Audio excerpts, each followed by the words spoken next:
Hello, I'm Moshe, and today I'm going to play transposing sequence in C major, going up by major thirds.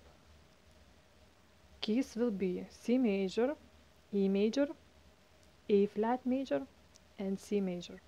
Chords will be second scale degree 9th chord, dominant root position chord, dominant 7th with the 6th instead of the 5th, and tonic chord.